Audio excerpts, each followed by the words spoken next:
Good morning friends, welcome back all of you. नमस्कार, आप सबों का हार्दिक स्वागत है मेरे इस यूट्यूब चैनल में, जहां पर आप सबों को लगातार कई तरह से विभिन्न प्रकार के टॉपिक्स समझाए जा रहे हैं और ये टॉपिक्स आपके आने वाले विभिन्न प्रतियोगी परीक्षाओं के लिए डेफिनेटली बहुत ही महत्वपूर्ण होने वाला है।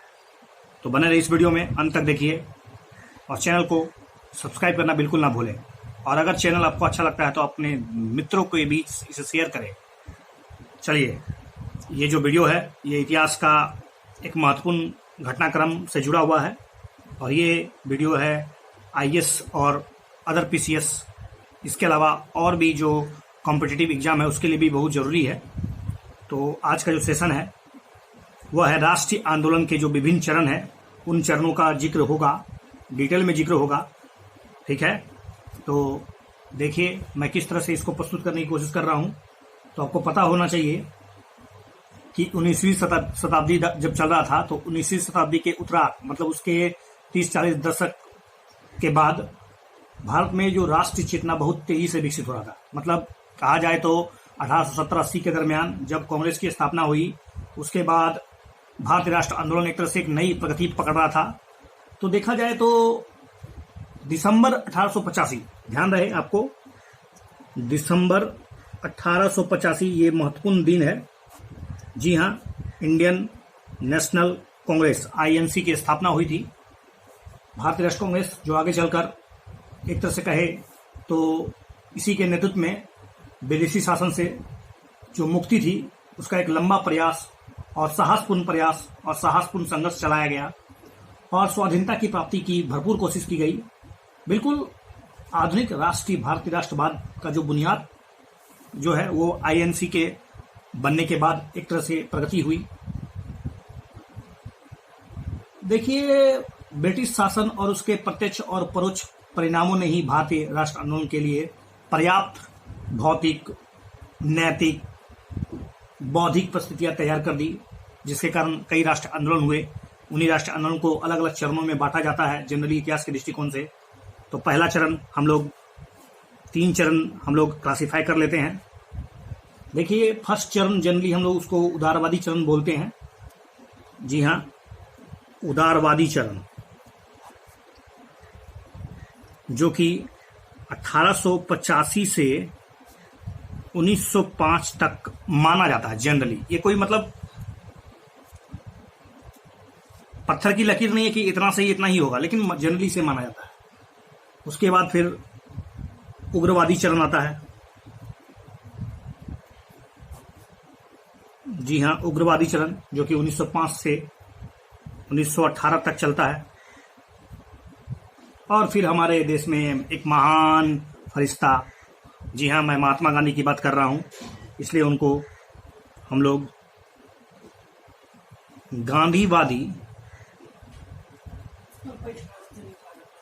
चरण कहते हैं, जो कि 1918 से लेके भारत के आज़ादी अर्थात 1947 तक के कार्यकाल को माना जाता है। ओके, तो मेरे ख्याल से आपको दिख रहा होगा ये वीडियोस प्रस्तुत करने की कोशिश की जा रही है। फोकस आपका आईएएस ही है। ओके, तो सबसे पहले आज जो जिक्र होगा वो जिक्र होगा उदारवादी चरण का। उदारवादी चरण, ये जो उदारवादी चरण है इसकी शुरुआत जनरली अगर कहा जाए तो भारतीय राष्ट्र कांग्रेस की स्थापना से ही मानी जाती है। राष्ट्रवादी कार्यकर्ताओं की एक अखिल भारतीय संगठन जो है वो बनाने में सबसे बड़ी अहम भूमिका इन्हीं का होता है, अर्थात INA, Indian national Congress, INC, एक अखिल भारतीय संगठन बनाया गया और भारतीय जन आंदोलन तैयार करने की एक पृष्ठभूमि तैयार की गई। इसकी मतलब एक तरह से पृष्ठभूमि और इसको अंतिम और ठोस रूप देने का जो श्रेय जाता है वो एक अंग्रेज सिविल सर्वेंट जिनका नाम एहो हुम है उनको जाता है। हालांकि उन्होंने भारतीयों से संपर्क किया और उसके सहयोग से आगे चलकर उन्होंने आईएनसी की स्थापना की। इसके कई अधिवेशन हुए जिसकी में पहली जो अधिवेशन हुई उसमें 72 डेलीगेट्स, फर्स्ट आईएनसी का जो डेलीगेशन हुआ था, फर्स्ट आईएनसी डेलीगेशन में 72 प्रतिनिधियों ने भाग लिया। ठीक है, और इसकी जो अध्यक्षता की गई थी वो की गई थी WC बनर्जी द्वारा, WC बनर्जी। ठीक है, WC बनर्जी, वैमनस्य चंद्र बनर्जी बोलते हैं। राष्ट्रीय कांग्रेस के उद्देश्य कई प्रकार के थे, जिनमें से देश के विभिन्न भागों में राष्ट्रवादी राजनीतिक कार्यकर्ताओं के बीच एक मैत्रीपूर्ण संबंध विकसित करना, इसके अलावा देश को एक तरह से राष्ट्रवादी मोड में, पूरे देश को एक सूत्र में बांधना, इसके अलावा जाति, धर्म, प्रांत का भेदभाव किए बिना राष्ट्र भावनाओं को विकसित करना, जनमत को प्रशिक्षित करना, भारतीयों में बढ़ रहे असंतोष की सुरक्षित निकासी के लिए एक सेफ्टी बल्ब थ्योरी इसी से निकल के आया था, safety bulb theory. Okay, safety bulb सिद्धांत।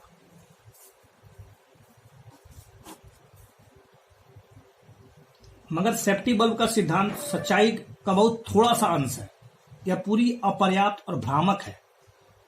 राष्ट्रीय कांग्रेस सबसे बढ़कर राजनीतिक चेतना प्राप्त भारतीयों की इस आकांक्षा का प्रतिनिधित्व करता था कि उसकी आर्थिक और राजनीतिक प्रगति के लिए कार्यरत एक राष्ट्रीय संगठन बनाया जा सके। ह्यूम के अपने उद्देश्य भी मिले जुले थे। वे सेफ्टी बल्ब बनाने के विचार से कहीं अधिक श्रेष्ठ विचारों से प्रेरित थे। वे भारत से और इसके गरीब किसानों के सचमुच प्यार करते थे। कुछ भी हो, राष्ट्रीय कांग्रेस का जन्म देने में जिन भारतीय नेताओं ने ह्यूम से सहयोग किया वे उच्च चरित्र वाले देशभक्त थे। वे जानबूझकर ह्यूम की सहायता इसलिए लेते थे क्योंकि राजनीतिक कार्यकलाप के आरंभ में ही अपने प्रयासों के माध्यम से वे सरकार से शत्रुता मोलना नहीं चाहते थे।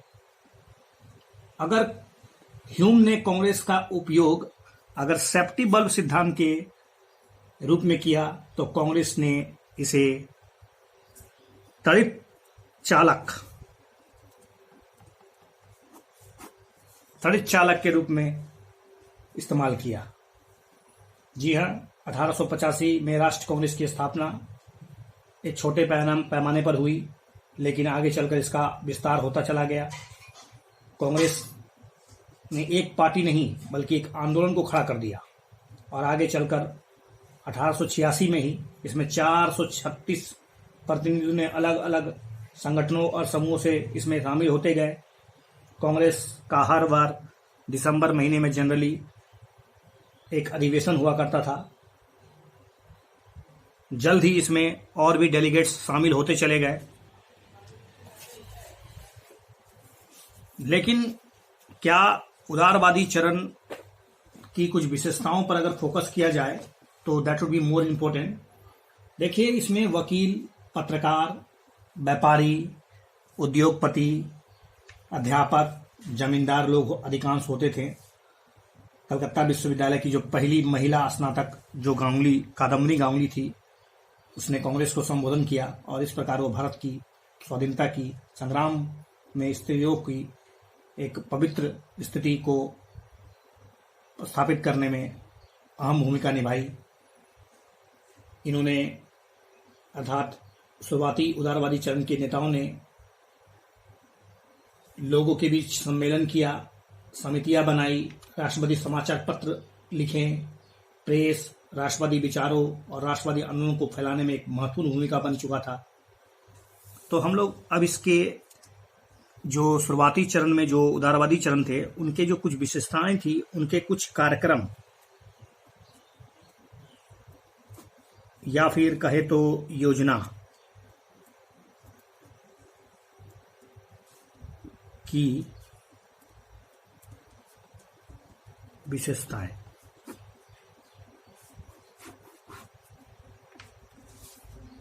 ये विशेषताओं का जो विभिन्न स्वरूप है, that could be written like this. आप इसको इस तरह से बता सकते हैं कि इनकी विशेषताओं का सबसे पहला तो है कि साम्राज्यवाद की अर्थशास्त्रीय आलोचना की गई।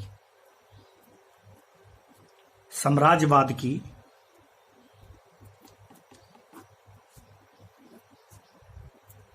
अर्थशास्त्रीय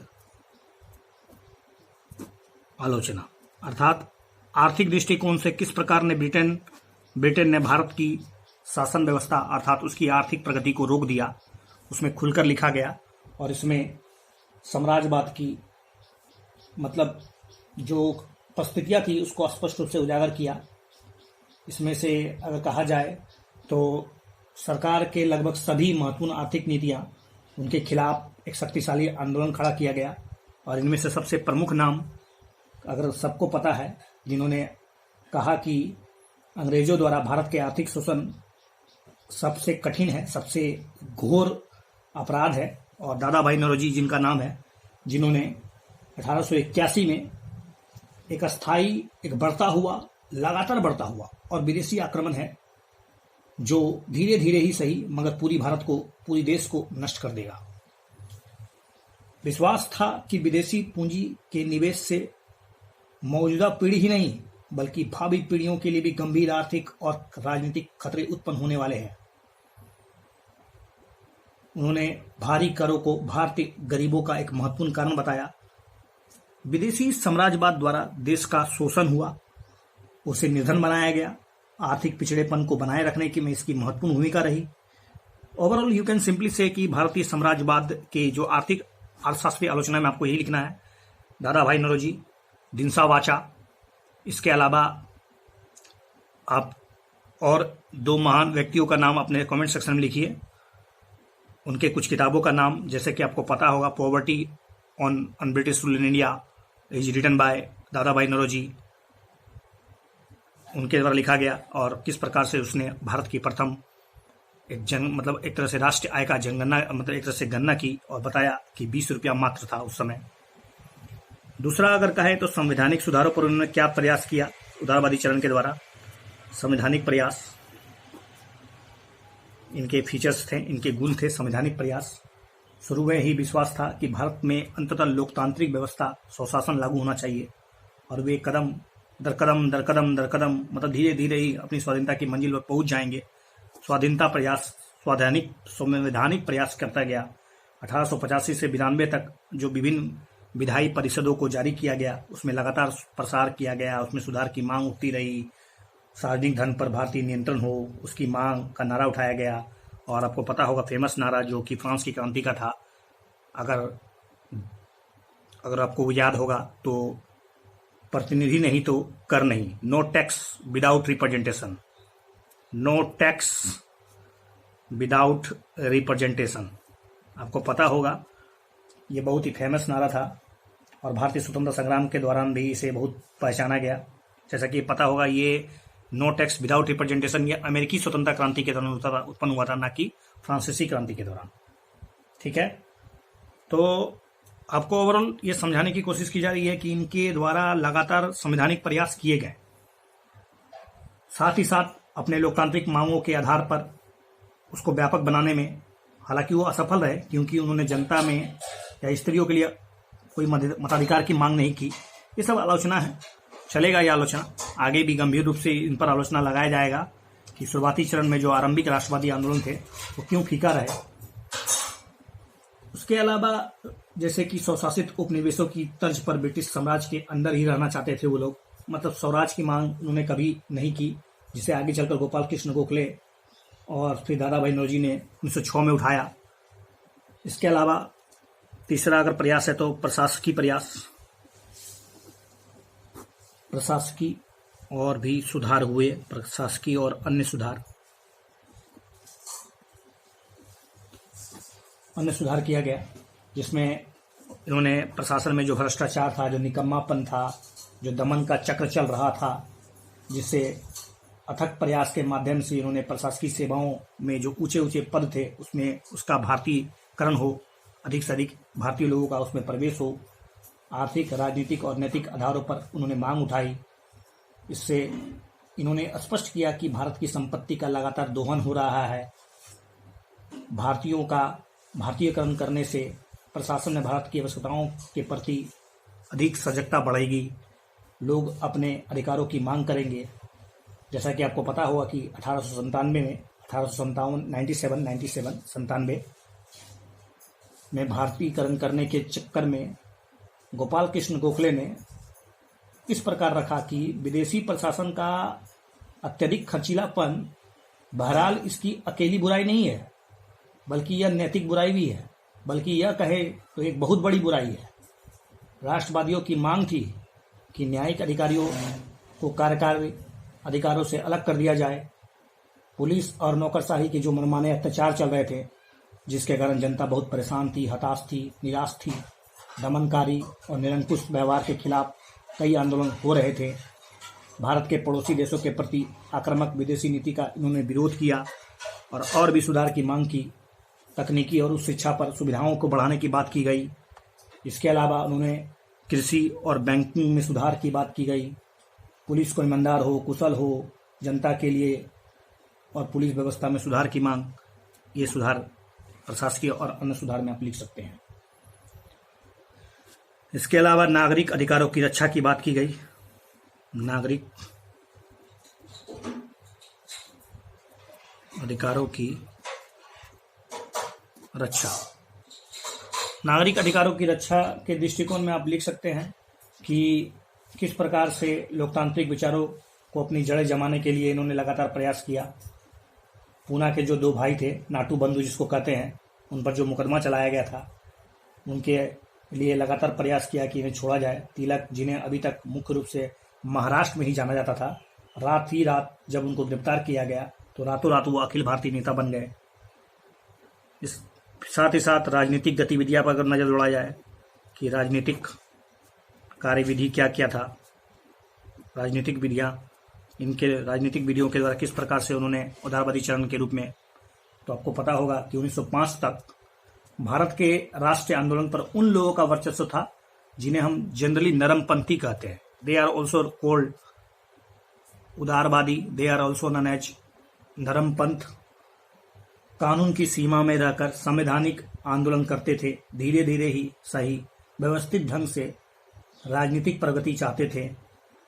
अगर जनता और जनमत को उभारा जाए, संगठित किया जाए, प्रार्थना पत्र, सभा, प्रस्ताव, भाषण, ये इसके मतलब प्रमुख हथियार थे और वे लगातार अपनी मांग को उठाते रहते थे। धीरे धीरे ही सही, एक एक करके ही सही, अपनी मांगों को पूरा करने के लिए लगातार प्रयास करते, मगर उनका वास्तविक उद्देश्य भारतीय जनता को शिक्षित करना ही था। नरमपंथी राष्ट्रवादियों का विश्वास था कि ब्रिटिश जनता और संसद भारत के साथ न्याय तो करना चाहती है, मगर उन्हें यह वास्तविक स्थिति की जानकारी नहीं थी। इसलिए भारतीय जनमत को शिक्षित करने के साथ साथ नरमपंथी राष्ट्रवादी ब्रिटिश जनमत को शिक्षित करने के प्रयास भी कर रहे थे। हालांकि उदारवादी चरण के दरमियान अगर सरकार का रवैया देखा जाए कि सरकार की रवैया, खवैया नहीं रवैया, तो आपको पता होगा सरकार शुरुआत में राष्ट्रवादियों के प्रति मतलब सॉफ्ट नीति थी, संकालू जरूर थी। डफरिन तो कहता था कि कांग्रेस राजनीतिक नहीं है बल्कि सामाजिक मामलों को देखे, केवल और केवल सामाजिक मामलों को उठाए। राष्ट्र की कांग्रेस अधिकारियों के हाथों का खिलौना नहीं बन सकती थी। भारत के राष्ट्रवाद का केंद्र बिंदु धीरे धीरे ये लोग बनते जा रहे थे। डफरिन से लेकर नीचे तक के सभी ब्रिटिश अधिकारी राष्ट्रवादी नेताओं को बेवफा बाबू, ये बेवफा बाबू कहते थे। बापू नहीं, बाबू। कोई कोई तो राजद्रोही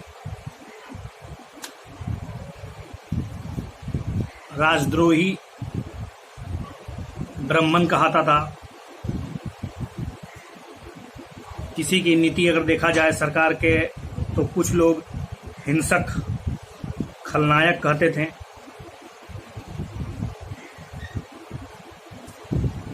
ओवरऑल लॉर्ड कर्जन ने तो कांग्रेस आपको बताया कि कांग्रेस जो का महल जो है भरभरा रहा है, और भारत में रहते हुए मेरी यह पूरी आकांक्षा है, यह पूरी दिली तमन्ना है कि मैं शांति से इसे मरने में सहयोग दूं। बांटो और राज करो की नीति खूब इसका प्रयोग किया गया। सैयद अहमद खान, राजा शिव प्रसाद, बनारस के जो राजा शिव प्रसाद थे उनको भड़काया गया, हिंदू और मुसलमानों के बीच फूट डाला। ओवरऑल देखा जाए तो उदारवादी चरण अपने आप में एक बेहतरीन प्रयास था। बेहतरीन प्रयास करने के लिए इन्होंने बहुत ही महत्वपूर्ण कदम उठाए, लेकिन इनका मूल्यांकन अगर किया जाए तो कुछ आलोचनाओं को अगर छोड़ दिया जाए तो राष्ट्रवादी आंदोलन शुरुआत में बेहतरीन प्रयास किया। ये 5 सिद्धांत जिसमें साम्राज्यवाद की आर्थिक आलोचना, क्या क्या संवैधानिक प्रयास किए गए, प्रशासकीय और अन्य सुधार को देखा जाए, नागरिक अधिकारों की रक्षा और उसकी मांग और उसके अधिकारों की बात, राजनीतिक गतिविधियों के माध्यम से किस प्रकार से सरकार पर नियंत्रण स्थापित करना, और अगर दृष्टिकोण सरकार का रवैया उदारवादी चरण के दृष्टिकोण में देखा जाए तो उन्होंने किस प्रकार से कांग्रेस और उसके नेताओं को डिफाइन किया। आप ये सब लिखकर आप इसको समाप्त कर सकते हैं। तो राष्ट्रवादी आंदोलन के प्रथम चरण अर्थात 1885 से 1905 के प्रथम चरण में आपने देखा कि किस प्रकार से यह चरण अपने आप में एक अनोखा था। इसमें कमियां जरूर थी। इस प्रकार से मीन्स का एक प्रश्न आप आराम से लिख सकते हैं कि राष्ट्रवादी आंदोलन के प्रथम चरण अर्थात उदारवादी चरण ने किस प्रकार से भारतीय राष्ट्र आंदोलन में अहम भूमिका निभाई और किस प्रकार से इन्होंने एक पृष्ठभूमि तैयार की और राष्ट्र आंदोलन को किस प्रकार से प्रगति पर पहुंचाया। Everything you can mention about it. So I think अब इस वीडियो को समाप्त किया जाए। Thanks for watching this video. अगर आपको ये वीडियो अच्छा लगता है तो आप मेरे चैनल को जरूर सब्सक्राइब करें। Thank you.